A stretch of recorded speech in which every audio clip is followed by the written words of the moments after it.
पाठशाला की कहानी। एक जंगल के पास एक गांव में सतत शिक्षा का आयोजन हुआ। शिक्षा बहुत जरूरी है, हम सबको पढ़ना है, आगे बढ़ना है।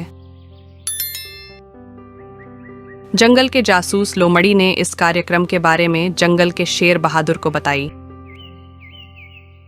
शेर बहादुर सभी जानवरों को इकट्ठा होने का आदेश दिया। जब सारे जानवर एकत्रित हो गए तो शेर बहादुर ने बोला, इस जंगल के निवासियों, नौजवान दोस्तों, पिता तुल्य बुजुर्ग, यहाँ एकत्रित होने का कारण जान लीजिए। इंसान से तो हमारी बनती नहीं है, हमेशा हमारे जान का दुश्मन बना रहता है। आज सूचना मिला है कि गांव में सतत शिक्षा कार्यक्रम का आयोजन हुआ है। शिक्षा पर इंसान बहुत जोर दे रहा है, जिससे ये सिद्ध हो रहा है कि शिक्षा के जरिए इंसान नया नया टेक्निक हासिल करना चाहता है। फिर हाथी ने बोला, हाँ महाराज, और इसके जरिए तो हम सभी जानवरों में अत्याचार और भी बढ़ जाएगा। हम जिंदा पकड़े गए तो चिड़ियाघर में, अगर मर गए तो हमारा चमड़ा हड्डी दांत विदेश में तस्करी करेगा इंसान। हमें कुछ करना चाहिए। फिर भालू ने बोला, हम हाथी के बात से सहमत हैं।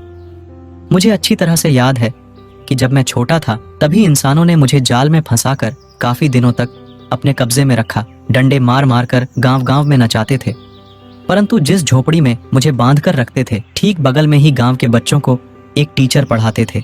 रोज देखते सुनते सारे अक्षरों का ज्ञान मुझे भी हो गया। गुणा भाग जोड़ घटाना मैं भी सीख लिया।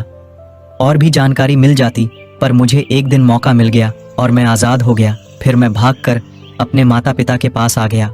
सारी बातों को सुनकर शेर बहादुर ने बोला, सारी बातों को ध्यान में रखते हुए हमारा निर्णय इस नतीजे पर पहुंचा है कि हमारे जंगल में भी एक पाठशाला होगा, जिसमें भालू को टीचर नियुक्त किया जाता है।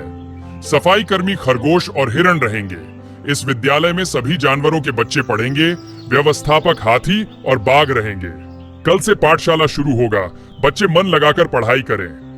अगर शिक्षा शक्ति द्वारा इंसान हमें फंसा सकता है, तो शिक्षा शक्ति इंसान के हाथों द्वारा छोड़ा भी सकता है। इस तरह शेर बहादुर ने अपने जंगल में एक पाठशाला खोल दिया, जिसमें जंगल के सभी जानवरों के बच्चे पढ़ेंगे तथा सभी जानवरों को अलग अलग काम दे दिया, ताकि पाठशाला को व्यवस्थित रूप से चलाया जा सके। अगले दिन जंगल के बीचों बीच एक आम के पेड़ के नीचे पढ़ाई शुरू हुआ। सभी अपने अपने काम में लग गए तथा सभी जानवरों के बच्चे समय से पढ़ने आते और निर्धारित समय पर छुट्टी होती थी घर चले जाते। धीरे धीरे 6 माह बीत गया। फिर शेर बहादुर ने सभी जानवरों को बुलाया और बोला, सभी जानवर ध्यान पूर्वक हमारी बात को सुने। पाठशाला में कल पेरेंट्स मीटिंग रखा गया है, यह जानने के लिए कि कौन विद्यार्थी कैसा शिक्षा हासिल किया है, इनमें किसका दिमाग तेज है तथा किस पर भरोसा किया जाए कि आगे चलकर इंसानों से हमारी रक्षा करेगा। पाठशाला में सभी पेरेंट्स तथा विद्यार्थी बैठ गए और बच्चों का टेस्ट शुरू हुआ। भालू टीचर साइन बोर्ड पर लिखकर पारी पारी सभी बच्चों से पूछने लगे, बिट्टू, तुम बताओ 5 + 5 कितने हुए? गुरुजी 10 होगा। गुड, बैठ जाओ। शेरू, तुम बताओ 20 - 7 कितने हुए? श्रीमान 13 होगा। शाबाश, बैठ जाओ। मुनमुन बताओ 30 - 8 कितना होगा? गुरुजी 22 होगा। गुड, बैठ जाओ। पपलू, अब तुम बताओ 27 - 7 कितने हुए? गुरुजी कुछ नहीं बचेगा। गुस्से में भालू मास्टर बोले, पपलू, तुम पढ़ाई करते हो या पबजी खेलते हो? गेम खेलने में सारा गुणा गणित भूल चुके हो। तू रुक, अभी तेरा खबर लेता हूँ। 27 में 7 घटाने पर कैसे कुछ नहीं बचेगा? बिट्टू, 27 - 7 कितना होगा?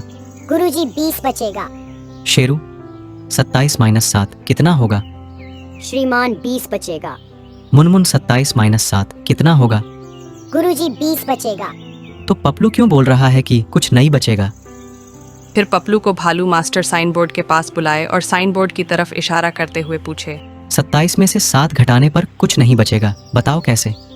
सभी पेरेंट्स, सभी बच्चों तथा शेर बहादुर की नज़र पपलू पे ही थी कि क्या जवाब देगा। फिर पपलू ने बुद्धिमत्ता दिखाई। गुरुजी कुल 27 नक्षत्र हैं, जिसमें 7 नक्षत्र में पानी अर्थात बारिश है। अगर 7 नक्षत्र को निकाल दिया जाए तो ना ही अन्न होगा, ना ही फल होगा, ना ही होगा घास। पानी के बिना जलचर, थलचर, नवचर के सभी प्राणी मर जाएंगे। इसलिए मैंने बताया कि 27 में से 7 निकल जाने से कुछ भी नहीं बचेगा।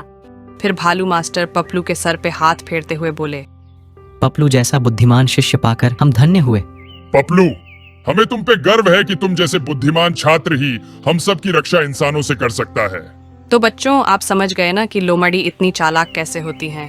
आप भी मन लगाकर पढ़िए, आप भी चालाक बन जाएंगे। और भी मजेदार वीडियो पाने के लिए हमारे चैनल को सब्सक्राइब करें तथा बेल आइकन को दबाना ना भूलें। फिर मिलेंगे एक मजेदार कहानी के साथ। तब तक के लिए बाय बाय।